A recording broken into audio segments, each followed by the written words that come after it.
Ya, Ini apa? Assalamualaikum warahmatullahi wabarakatuh. Sebelum itu perkenalkan nama saya Anissa Suhairi Purborini. Saya dari jurusan Hubungan Internasional dari Universitas Muhammadiyah Malang. Nah, pada kesempatan kali ini saya mendapatkan peluang serta kesempatan besar untuk berwawancara, berdiskusi terkait dengan kualitas edukasi pembelajaran di masa pandemi bersama Ibu Ismi Haryani. Halo Ibu, apa kabar? Halo, Assalamualaikum, kabar baik. Ya, Waalaikumsalam. Semoga Ibu selalu sehat dan dalam lindungan Allah. Alhamdulillah, amin ya rabbal alamin. Nah, sebelum itu teman-teman, perkenalkan ini adalah Ibu Ismi. Beliau adalah kepala sekolah dari salah satu taman kanak-kanak di Sumbawa Barat. Nah, itu salah satu tempat asal saya berada, asal saya. Nah, baik Bu, tanpa eh, untuk mempersingkat waktu, kita masuk kepada pembahasan kita saja ya Bu. Ya, Nah, jadi pembahasan kita kali ini adalah terkaitan pembahasan kita adalah kualitas edukasi pembelajaran pada masa pandemi saat ini. Nah, em, kalau boleh tahu nih Bu, untuk masuk kepada pembahasan kita yang pertama, Ibu boleh jelaskan nggak apakah di masa pandemi ini ada perbedaan metode pembelajaran sebelum pandemi atau saat pandemi? oh perbedaannya ada. Tentunya dalam hal ini perbedaan pembelajaran di masa pandemi dan sebelum masa pandemi itu ada perbedaan yang sangat mencolok sekali. Dalam hal ini kami sebagai guru menyiasati bagaimana pembelajaran di masa pandemi ini supaya berjalan dengan lancar. Contoh pertama adalah pembelajaran di masa pandemi, sebelum pandemi saat itu, ya pertama sekolah yang biasanya wajib masuk, sekarang di masa pandemi kita masuk itu menggunakan jadwal dengan memenuhi protokol kesehatan. Terus yang kedua adalah sebelum pandemi, selama semua jenjang diwajibkan sekolah, sementara pada saat pandemi diperlukan lagi untuk tidak sekolah dalam arti jam sekolahnya itu dengan menggunakan shift. Yang ketiga, kapasitas kelas saat sebelum pandemi itu sebelum sepenuhnya tidak dimanfaatkan. Dan yang keempat, selama pandemi itu yang sebelum pandemi menggunakan jadwal, sekarang jadwalnya itu masuk sekolah itu juga berubah. Misalnya dari jam 7.30 mungkin sampai jam 11, tidak sampai jam 12. Hanya itu saja. Oke, jadi metode pembelajarannya itu benar-benar berubah ya Bu, secara signifikan. Baik metode maupun jadwalnya itu jelas berubah. Ya, metodenya diantaranya sekarang kita itu contohnya kita sekarang itu metode dalam artian tetap kita menggunakan metode ya, tapi metode yang sesuai dengan keadaan yang sekarang ini, dengan keadaan selama pandemi ini. Berarti dengan kata lain, metodenya menyesuaikan keadaan ya Bu. Iya, benar sekali. Nah, yang pertanyaan kedua, selama pembelajaran ini berlangsung, apakah ada kelebihan atau kekurangan yang dialami sebagai seorang guru oleh Ibu sendiri? Kelebihannya di masa pandemi ini ya mau tidak mau kami sebagai seorang guru ya berhubungan dengan IT ya. Jadi kita menggunakan ya istilahnya PJJ, pembelajar dalam hal ini kalau sebelum pandemi kan kita secara langsung bertatap muka. Nah, sekarang selama pandemi ini jelas kita kalau mau berkomunikasi jelas kita harus menggunakan koneksi internet yang cepat dan stabil. Nah, itu saja. Berarti kelebihannya kemampuan IT yang dimiliki oleh seorang guru itu lebih ditingkatkan ya, Bu? Betul sekali. Ya, gimana caranya sebagai seorang guru pasti membentuk suatu metode pembelajaran dari IT itu sendiri ya kan? Betul. Ya, Sebab kita pembelajaran semua anak-anak itu menerima dengan kepada menerima dari kami itu jelas anak-anak perlu bantuan orang tua, kedua orang tuanya, dan itu juga memerlukan kita juga bersyukurnya kita dibantu dengan kedua orang tuanya. oke. Ini mungkin keluar dari konteks lebih tepatnya masuk sih Bu, tapi kalau menurut Ibu yang lebih berperan penting selama pembelajaran ini siapa ya Bu? Misalkan keterlibatan yang lebih menonjol itu apakah muridnya sendiri atau orang tuanya juga terlibat? Di sini yang berperan sekali adalah orang tua. Karena Mengapa hal tersebut terjadi Bu? karena mau tidak mau di sini murid murid jelas akan dipandu oleh kedua orang tua. Sebelum pembelajaran ini berlangsung, kami pihak guru itu meminta bantuan kepada orang tua untuk bekerja sama kepada kami pihak sekolah. Oke. Berarti keterlibatan orang tua sangat penting dalam proses pembelajaran terhadap anak-anak ya, Bu? Iya, iya, sangat penting sekali. Disinilah orang tua merasakan, oh begini ya rasanya jadi seorang guru di sekolah. Beginilah guru yang mengajar di sekolah digantikan dengan posisinya orang tua di rumah menjadi guru. Ya, oleh karena itu ya kita sebagai seorang orang tua, baik ayah maupun ibu, ya berperannya itu sangat penting dalam hal ini selama pandemi ini. Bukan di luar konteks, di luar pandemi orang tua tidak penting, penting sekali. Iya, iya, iya. Berarti orang tua juga harus memiliki double peran ya, Bu, di mana dia sebagai orang tua di rumah dan juga sebagai seorang guru juga di rumah. Betul betul sekali. Ya, Ya, perannya di sini dirasakan oleh orang tua itu sendiri. iya. Kalau tadi kita membahas tentang metode, terus kalau sistem belajarnya itu gimana sih, Bu? Kan lebih tepatnya kayak mungkin sistem belajarnya anak-anak itu berbeda juga ya. Ya, sistem belajar di sini tadi, sistem pembelajarannya adalah pembelajaran jarak jauh. Nah, pembelajaran di sini kebetulan kami di Taman Kanak-kanak itu ada sistemnya ya. Sistemnya di sini ya namanya home visit. Ya, home visit ini artinya kami sebagai seorang pendidik, kami mengunjungi dari rumah ke rumah. Ya, yang kedua adalah ruring. Ruring ini orang tua mengambil kegiatannya itu di sekolah dan orang tua pula yang mengembalikan nanti ke pihak sekolah. Nah, Daringnya juga begitu. Daringnya berarti dia menggunakan fasilitas internet itu daring. Nah, dari situ orang tua juga langsung membuka apa-apa yang telah dikirimkan oleh ibu guru melalui daring ya. Terus yang selanjutnya adalah pos belajar. Pos belajar ini ada 5 anak. Anak itu dikumpulkan dan bertemu di suatu tempat yang nantinya akan dijadikan tempat belajar. oh berarti sistem belajarnya ini ada beragam ya, Bu. Ada yang home visit, ada yang pembelajaran dengan metode pos pembelajaran, ada yang daring dan luring.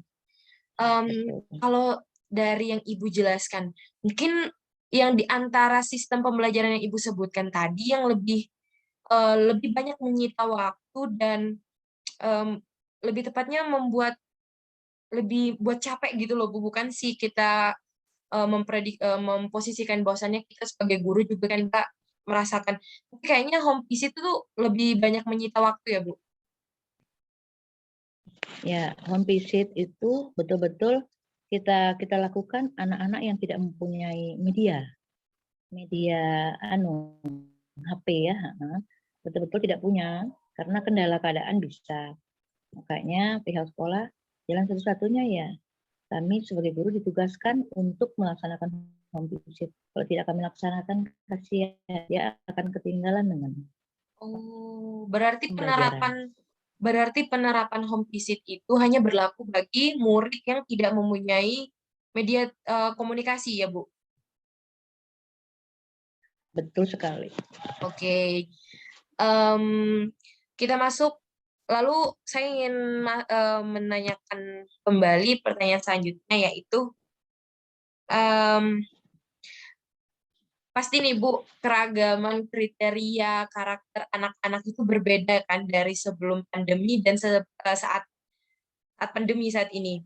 Apakah sebagai seorang guru, Ibu mengalami kesulitan dalam mendidik mereka dengan karakter yang berbeda dari keadaan sebelum pandemi dan saat pandemi?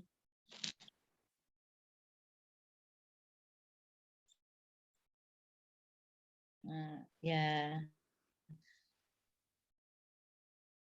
perbedaan yang mencolok sih nggak ada, cuma omongannya terbatas. Ya. Jadi karakternya anak itu mungkin tidak terlalu penuh kita kuasai, dan anak-anak kan juga menerimanya pelajaran kan beda-beda. Ada yang dengan pos belajar, ya, ada yang dengan daring. Jadi kita hanya tahu, oh ini hanya mengenalkan nama aja, hanya tahu namanya aja. Tapi secara signifikan kita karakternya anak sedikit sekali yang kita pahami. Tapi ya itu adalah tantangan bagi kami seorang guru.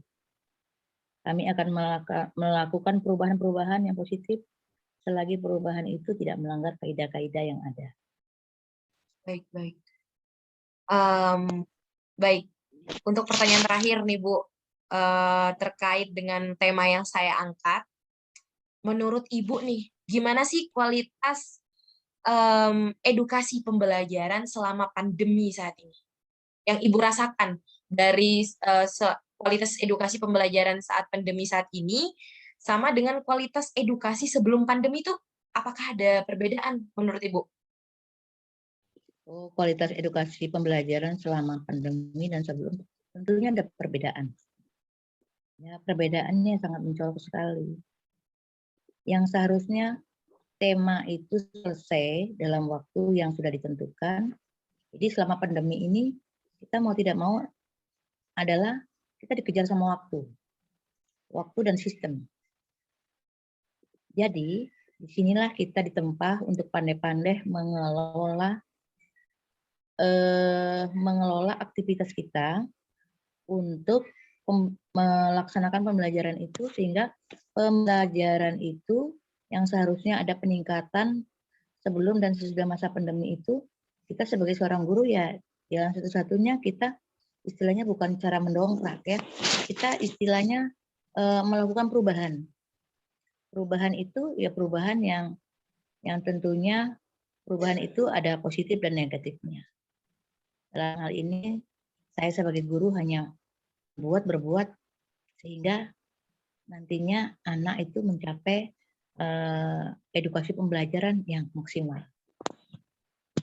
Oke, berarti kualitasnya sangat mencolok ya Bu. Besar banget berarti Iya, ya. ya.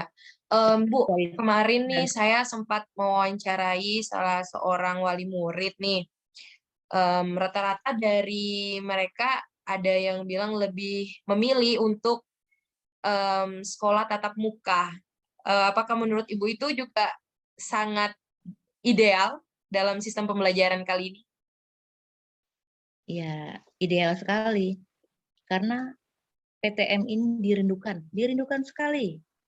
Semua ibu-ibu di seluruh dunia merindukan. Tidak usah ibu-ibunya, anak-anak di seluruh dunia merindukan pertemuan tatap muka ini.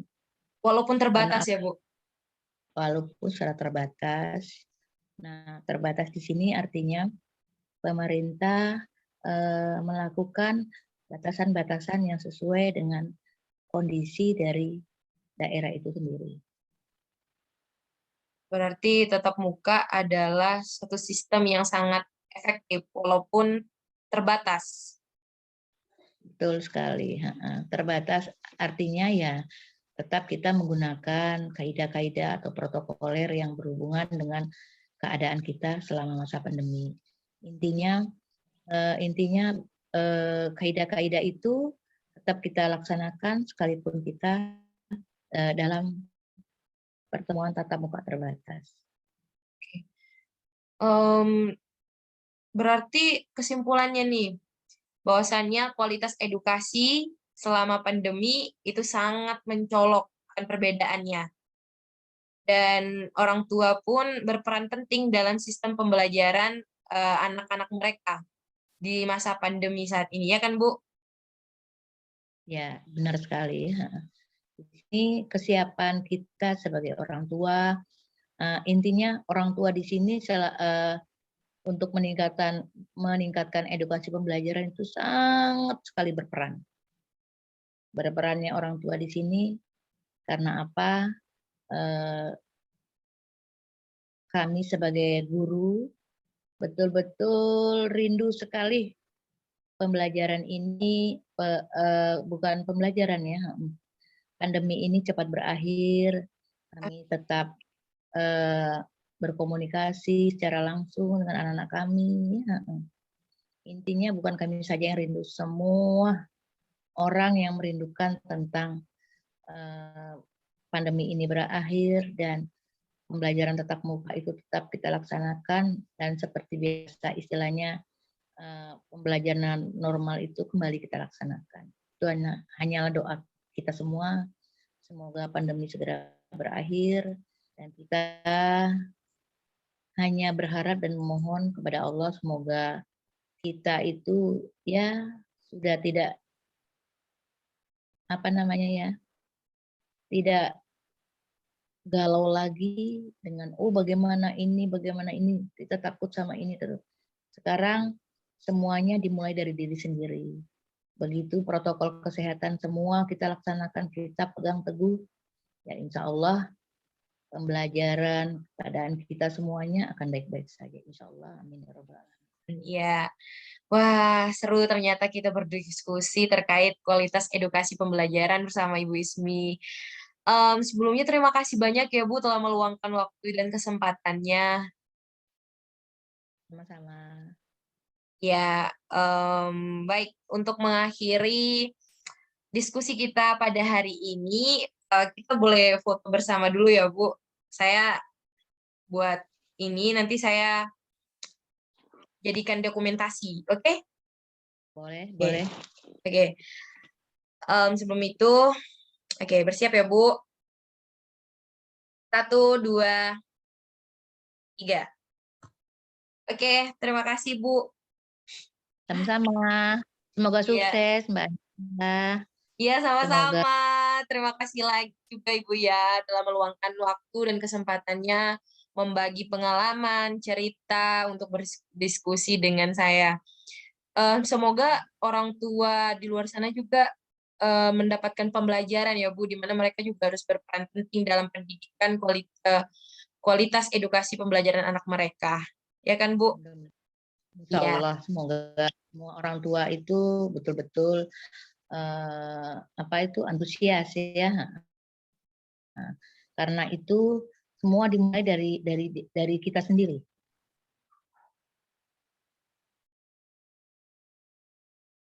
Oke, terima kasih banyak Ibu. Sama-sama, sukses Ya. selalu. Ya, Assalamualaikum. Waalaikumsalam warahmatullahi wabarakatuh.